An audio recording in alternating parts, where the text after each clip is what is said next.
Assalamualaikum warahmatullahi wabarakatuh. Ketemu lagi dengan saya Pablo Benua, tentunya di The Lawyer, channel YouTube Ray Utami dan Benua.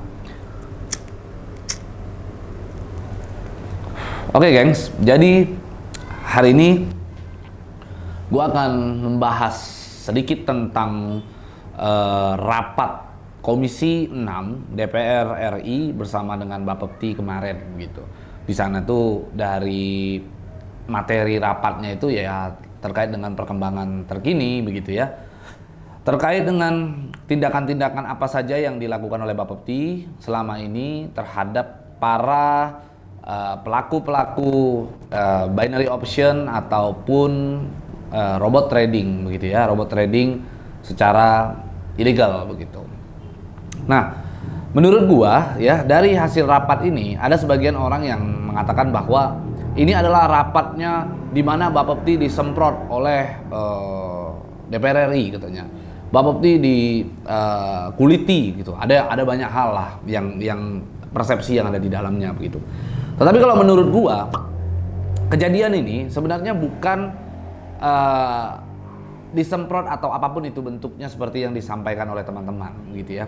Kita apresiasi bahwa Bapepti hadir untuk mau dievaluasi oleh DPR RI ya. Di mana di kegiatan tersebut, agenda tersebut kita lihat bahwa inilah saatnya sebenarnya Bapepti itu mengkoreksi kinerja yang telah Bapepti lakukan selama ini begitu. Karena banyak hal yang mungkin menjadi keluhan masyarakat itu sendiri ya, belum apa yang dilakukan oleh Bapepti belum menjadi solusi gitu ya. Solusi untuk menuntaskan hal-hal yang saat ini berdampak merugikan masyarakat, terutama dalam dunia trading itu sendiri ya, dalam dunia trading, dalam dunia perdagangan berjangka komoditi, karena banyak sekali modus-modus yang terjadi selama ini, banyak skema Ponzi, robot trading skema Ponzi, ada juga yang berkedok perjudian begitu ya, perjudian yang berkedok robot trading, perjudian yang berkedok trading seperti binary option, binomo, Olimtrade lah, Quotex dan sebagainya begitu. Nah, dari hasil rapat yang diambil begitu ya, dari percakapan yang bisa kita lihat, ada beberapa hal yang mungkin saya highlight di situ ya, yang menurut saya perlu kita share sama-sama. Bahwa jelas di sana Pak Wisnu ada sempat menyampaikan DNA Pro itu adalah skema Ponzi begitu. Dia sampaikan. Dia sampaikan bahwa DNA Pro itu Ponzi, robot trading Ponzi, dan dia sampaikan bahwa DNA Pro ini nggak benar karena candlestick pada chartnya itu berbeda dengan yang lain, mereka bisa memanipulasi dan sebagainya. Artinya kalau misalnya kita telaah lebih lanjut bahwa sebenarnya Pak Wisnu dan orang Bapepti sendiri sudah paham betul ya harusnya DNA Pro itu seperti itu gitu. Tetapi ada apa sebenarnya sampai hari ini belum ada tindakan yang yang menurut saya berdampak lurus dengan hasil dengan yang ada terjadi di rapat tersebut begitu ya. Belum ada satu tindakan yang menurut saya dilakukan oleh Bapepti greget begitu untuk menindak tegas DNA Pro dan lain-lain itu begitu. Ya oke lah, terakhir sempat saya tahu bahwa Bapepti sempat melakukan penyegelan terhadap DNA Pro gitu ya. Sempat melakukan penyegelan, lalu tidak lama kemudian Bareskrim yang turun tangan dalam melakukan penyegelan. Tapi kalau yang saya lihat bahwa Bapepti juga ditanya di dalam rapat tersebut, dia ditanya mengenai apa saja tindakan yang selama ini dilakukan gitu. Mereka selalu sampaikan bahwa mereka berkoordinasi dengan Kominfo begitu ya. Mereka koordinasi dengan Kominfo, mereka menyurati Kominfo, memberikan list kepada Kominfo secara berkala, meminta Kominfo untuk melakukan pemblokiran terhadap website-website atau domain-domain yang mereka tunjuk begitu. Akan tetapi dia dari Bapepti sendiri mengetahui bahwa bisa kita lihat ini perusahaan-perusahaan semua pada nakal-nakal, dia bilang. Para pelaku-pelaku ini pada nakal katanya. Domain bisa diganti-ganti ya, VPN bisa dipakai untuk mengakses begitu. Sehingga ya tindakan tersebut saya simpulkan bahwa Bapepti mengetahui bahwa tindakan tersebut ya percuma begitu. Sebenarnya kalau saya yang ada di anggota DPR tadi itu, yang saya ada beberapa anggota DPR yang minta Bapepti kejar terus, bukan itu sebenarnya poinnya. Kejarnya seperti apa? Kalau terus semakin kencang berlari begitu ya katanya ya kan, anggota DPR kan menyatakan begitu. Harus imbangi gitu bahasanya, harus ikut lari gitu. Mereka kemana ikuti? Ya artinya ya anggaran negara akan habis untuk Bapepti hanya untuk memblokir saja. Menurut saya harus ada tindakan yang lebih spesifik begitu, tindakan yang lebih nyata yang menurut saya bisa dilakukan oleh Bapepti begitu, di luar daripada blokir dan pemanggilan dan sebagainya begitu ya.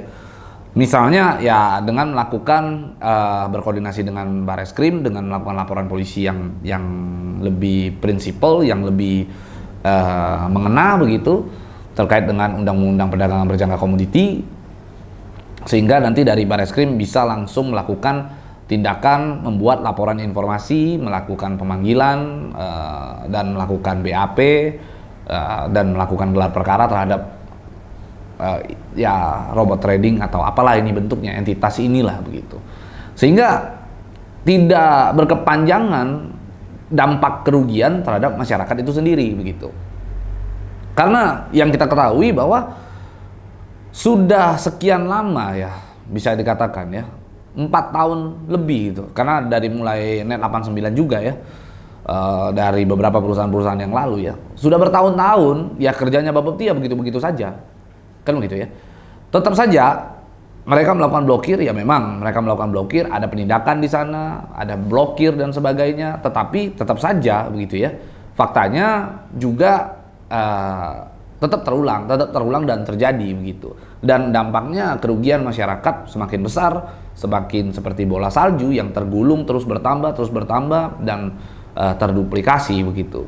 Sehingga kalau itu yang dilakukan saja, menurut saya Bapepti harusnya lebih mengintrospeksi diri begitu ya, apalagi tindakan yang lebih kena sasaran, lebih tepat sasaran untuk memberantas skema-skema seperti ini yang merugikan masyarakat begitu. Nah, yang bisa kita sebenarnya teman-teman ya, saya ingin sampaikan bahwa yang saat ini bisa Bapepti kaji begitu ya, dan kita bisa introspeksi diri bersama begitu. Teman-teman bisa sama-sama kita nilai lah ya. Harusnya saat-saat ini kan sudah ending lah. Menurut saya ini sudah endingnya para robot-robot trading. Ini sudah akhir dari daripada perjalanan para robot trading ini begitu. Dari sini sebenarnya ayo kita evaluasi begitu. Bapepti juga layaknya melakukan evaluasi begitu. Ada apa sebenarnya begitu ya? Fenomena ini kenapa bisa terjadi begitu? Karena menurut saya ini pemerintah kecolongan begitu. Kalau saya lihat ya, regulator tuh kecolongan atas adanya entitas-entitas yang saat ini beredar yang nyata-nyata merugikan masyarakat, bahkan bukan cuma 1-2 miliar tetapi ya 20 sampai 50 triliun gitu. Dan itu angka yang fantastis dan cukup besar sekali. Sehingga kalau kita ingin melakukan evaluasi ya, mari kita sama-sama pikirkan begitu.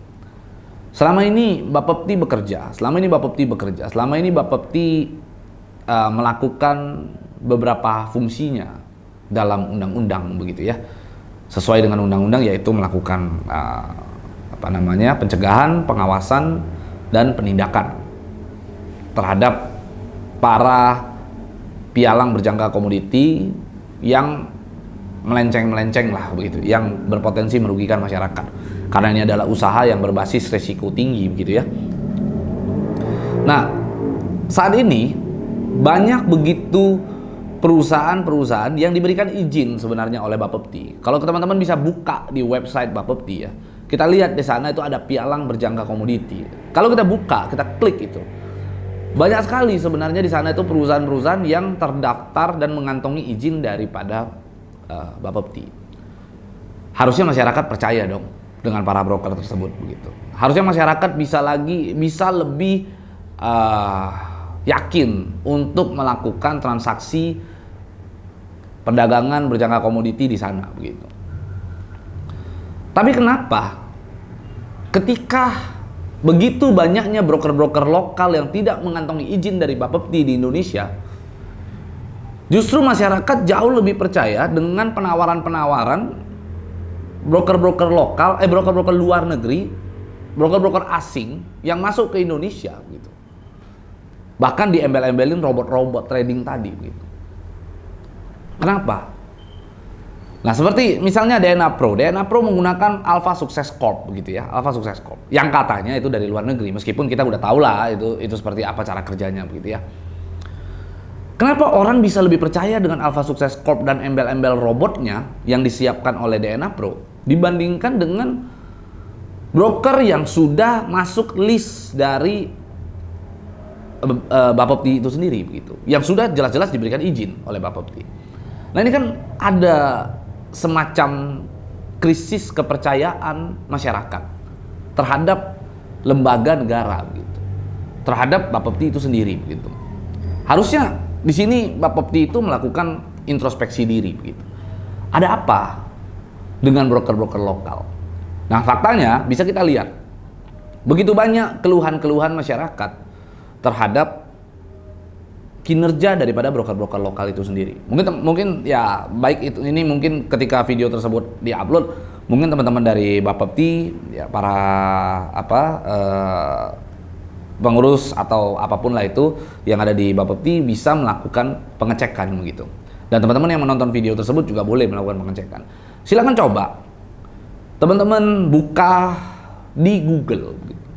Sejumlah nama besar, sejumlah nama broker yang sudah cukup besar yang dikenal di tengah masyarakat. Rata-rata broker-broker tersebut ketika di-upload, ketika kita searching di Google, itu selalu muncul begitu banyak masalah. Selalu ada yang bilang penipuan lah terhadap entitas A, terhadap entitas B, terhadap entitas C, itu selalu ada gitu. Boleh teman-teman coba searching begitu. Dengan berbagai permasalahan, bukan cuma satu permasalahan, tapi berbagai permasalahan dengan permasalahan yang beragam di dalamnya begitu. Mulai dari adanya katanya marketing yang nakal, yang mencoba untuk mengambil posisi tanpa seizin dan sepengetahuan daripada si investor begitu. Lalu ada juga orang-orang yang diberikan sinyal, memang yang ngambil langsung adalah si investor, tapi sinyal itu didapat dari marketing gitu ya, yang terus menerus, bahkan sinyal itu cenderung memaksa begitu. Udah ambil aja begitu. Banyak sekali lah hal-hal yang bisa kita lihat di sana begitu. Banyak hal-hal yang bisa kita lihat yang terjadi di kejadian tersebut begitu. Ada juga yang ketika dilakukan sell limit atau buy limit, tapi tidak masuk order begitu, orderan tidak masuk begitu. Orang sudah ngambil sell limit, buy limit, kesentuh gitu ya, nilainya itu kesentuh, tapi tidak masuk di dalam orderan begitu. Teman-teman yang mungkin belum tahu tentang sell limit dan buy limit boleh cek, boleh searching di Google dan belajar, coba lihat apa itu sell limit dan buy limit kalau belum tahu gitu. Nah, ada juga yang lucu, ada orang yang sudah melakukan transaksi orderan, tiba-tiba transaksinya hilang, terhapus di sana gitu. Nah, hal-hal ini kan sebenarnya yang kerap terjadi di broker-broker lokal. Yang mana hal-hal ini tidak terjadi sebenarnya pada robot-robot begitu, pada robot-robot trading. Nah, inilah yang sebenarnya menarik untuk menjadi bahan evaluasi Bapepti itu sendiri begitu. Untuk kedepannya apa langkah-langkah untuk menghindari krisis kepercayaan masyarakat terhadap lembaga negara begitu. Harusnya masyarakat tuh percaya penuh terhadap sebuah lembaga negara, yang mana lembaga negara tersebut jelas saya tahu dan saya yakini bahwa Bapepti tidak ingin masyarakat itu rugi begitu. Masyarakat itu istilahnya MC, saya yakin Bapepti tidak ingin itu gitu. Tapi faktanya banyaknya kenakalan-kenakalan broker-broker yang ada di Indonesia inilah yang sebenarnya mencoreng nama Bapepti. Akan tetapi Bapepti sendiri tidak melakukan satu tindakan yang konkret terhadap broker-broker tersebut gitu. Saya nggak tahu apakah memang Bapepti tahu atau tidak tahu, ya saya tidak bisa masuk ke area itu gitu. Tetapi kita sudah bisa lihat begitu, kita bisa membuka lah, searching lah begitu di Google nih, sudah begitu banyak. Saya selaku lawyer, ada banyak orang yang datang ke saya itu yang pernah main di broker lokal pun mengadu ke saya, membuat beberapa pengaduan kepada saya, meminta bantuan saya bahkan untuk bagaimana mengirimkan somasi, bernegosiasi dengan pihak para broker begitu. Nah, lucunya ada beberapa kejadian yang terjadi ya ketika si korban begitu ya datang ke Bapepti meminta pertolongan, meminta masukan daripada Bapepti, mengadu ke Bapepti. Ada oknum di Bapepti yang malah menyampaikan ke orang tersebut, ke korban tersebut, sudah Bu, Ibu coba selesaikan kepada pihak broker begitu. Nanti kami akan hubungi orang brokernya begitu. Seperti apa? Fungsi dari Bapepti ini seperti kurang greget kalau saya lihat begitu dalam case itu gitu. Sehingga ya menurut saya harus ada tindakan khusus lah terhadap broker-broker lokal agar krisis kepercayaan terhadap Bapepti dari masyarakat ini tidak terjadi lagi di kemudian hari begitu. Yang mana masyarakat ini harusnya mentuangkan mencurahkan seluruh kepercayaannya kepada lembaga negara begitu. Lembaga negara ini dibuat untuk bagaimana kita masyarakat menghindarkan masyarakat itu dari kerugian-kerugian begitu. Saya tahu sistem yang dibangun oleh Bapepti terhadap broker-broker lokal ini sudah baik, sudah berpihak kepada masyarakat begitu. Akan tetapi ya fungsi penindakannya memang perlu dikoreksi begitu. Fungsi penindakan di sana tuh perlu dikoreksi, perlu dievaluasi kembali begitu. Karena jelas kita lihat broker-broker lokal saat ini sudahlah, kita nggak bisa menutup-nutupi ini lagi. Mungkin teman-teman bisa buka lah di Google itu. Begitu banyak lah orang-orang yang mengadu begitu ya.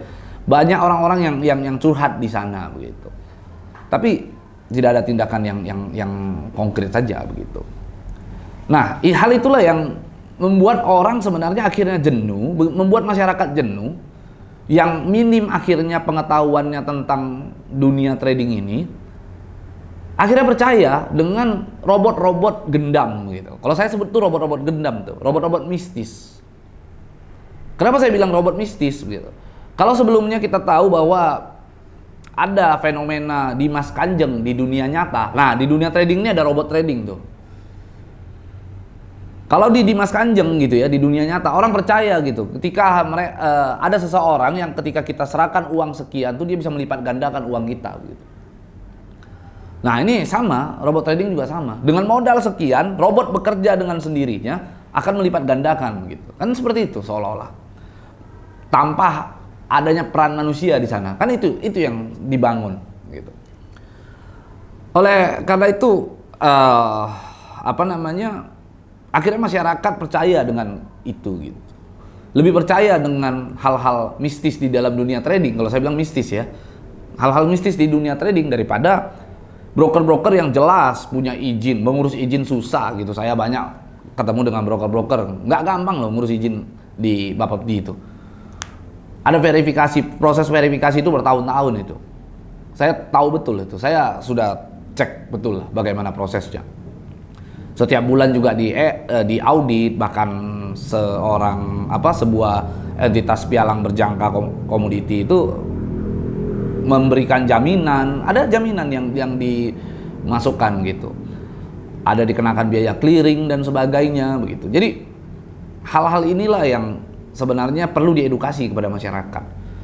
Harus ada edukasi kepada masyarakat bahwa sebenarnya ini loh keunggulan menggunakan broker lokal. Dan kalau Anda menggunakan broker lokal, hal-hal ini yang harus Anda hindari. Nah, itu kan penting begitu. sebagai edukasi saja kepada masyarakat bahwa boleh Anda menggunakan broker lokal, tapi ada beberapa hal yang memang perlu diperhatikan. Seperti A, B, C, D, yang ini yang tidak diperbolehkan begitu. Nah, lucu, ada satu kejadian yang menarik begitu, yang menurut saya menarik ya. Ada seseorang yang datang ke saya, ini adalah bisa dikatakan korban daripada oknum salah satu broker lokal di Indonesia begitu. Ini oknum nakal lah ya, oknum yang bisa dikatakan nakal begitu. Karena dia termotivasi untuk mendapatkan komisi yang besar gitu ya. Kan ada komisi itu selalu setiap kalau mungkin orang-orang yang mengerti dunia trading itu ada namanya rebate, ada commission charge tuh. Jadi setiap lot yang diambil oleh klien ya, maka si marketing tersebut akan mendapatkan fee itu gitu. Per lotnya berapa begitu. Nah, karena si oknum tersebut nakal begitu ya, nakal, akhirnya ini orang ibu-ibu ini nggak ngerti cara trading sama sekali, belum pernah begitu. Tapi diiming-imingi keuntungan yang konsisten, setiap bulan bisa mendapatkan 10-20% begitu. Tenang aja ibu, nggak usah mencet-mencet. Kalau ibu nggak ngerti nanti saya yang pencet, saya yang tekan, saya yang ambil posisi. Itulah jualannya ya. Nah, setelah itu, setelah dia lakukan begitu ya, dia memberikan awal pendaftaran itu kan selalu tuh dari pihak ada kayak call center lah ya, itu menghubungi si konsumen, si klien begitu. Dimana itu akan diberikan sejumlah pertanyaan begitu, akan diajukan sejumlah pertanyaan, dan pertanyaan tersebut ketika dijawab akan direkam begitu sebagai pegangan daripada broker. Ketika nantinya pihak Bapepti melakukan audit dan sebagainya, dari pihak broker punya jawaban bahwa ini dia jawabannya seperti ini gitu. Nah, ada satu kejadian yang menarik tadi saya katakan, si ibu-ibu ini gitu ya. Dia dihubungi oleh call center pada saat awal mendaftar. Bayangkan pada saat call center tersebut menghubungi, si marketing itu ada berada di sampingnya begitu. Di samping ibu-ibu ini. Nah, ketika si marketing ini ada di samping ibu-ibu ini, si ibu-ibu tersebut dipaksa untuk menjawab segala sesuatu tuh iyain aja gitu. Supaya cepat bahasanya. Nah, isi pertanyaannya itu ya semua hampir bisa dikatakan template ya. Jadi seperti, ya ibu benar dengan ibu ini begitu ya. Apakah ibu sebelumnya sudah pernah trading begitu? Ibu mengerti resikonya seperti apa? Lalu ibu main sendiri atau tidak? Kalau ibu itu menjawab, oh enggak, saya nggak main sendiri, saya nggak paham trading, saya dimainin oleh orang, maka 100% akun tersebut tidak dapat dibuka.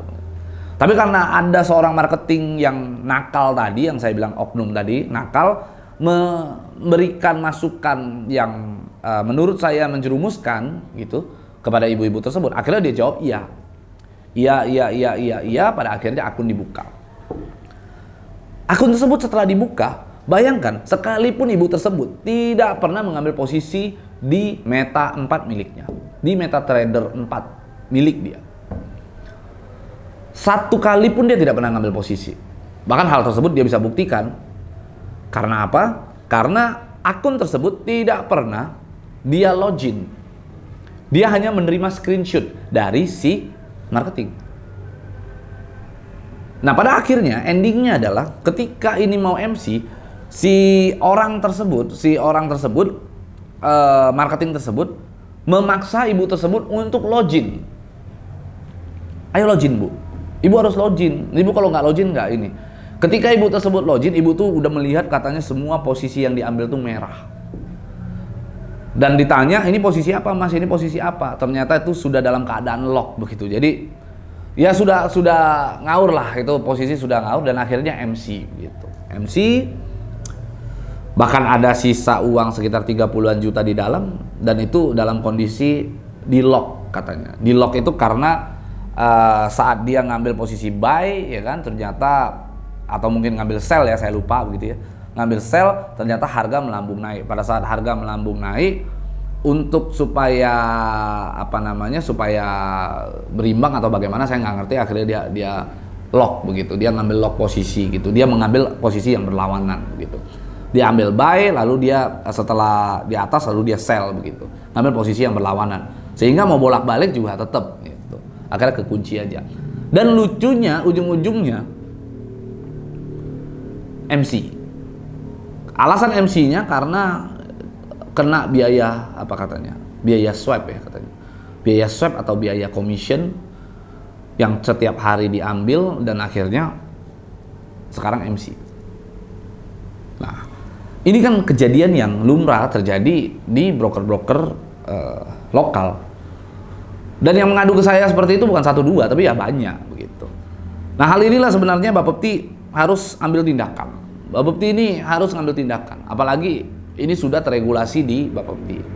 Broker-broker lokal ini sudah mengantongi izin PBK dari Bapepti. Harusnya ada tindakan tegas daripada Bapepti. Saya salut kemarin ada salah satu perusahaan tuh refund ya, itu di apa katanya cabut izinnya ya, kalau nggak salah oleh Bapepti. Saya salut itu satu, tapi saya tahu pelakunya bukan cuma itu. Gitu. Saya tahu itu gitu. Banyak gitu. Yang sering terjadi itu banyak gitu. Nanti kita bisa lihat sama-sama lah buktinya begitu banyak. Oleh karenanya ya kalau menurut gua inilah momen yang tepat sekali bagi Bapepti untuk melakukan koreksi gitu. Melakukan koreksi. Kenapa orang lebih percaya dengan robot-robot trading yang sudah jelas-jelas dinyatakan ilegal oleh Bapepti, lebih percaya itu dibandingkan dengan broker-broker yang diregulasi oleh Bapepti begitu. Yang mana kalau saya ditanya dari segi keamanan ya saya lebih mengatakan bahwa yang terregulasi di Bapepti itu jauh lebih aman dibandingkan dengan robot-robot trading ini gitu. Tapi kan kembali lagi semua itu tergantung daripada hati, nawa itu, niat, mens rea dari pelaku.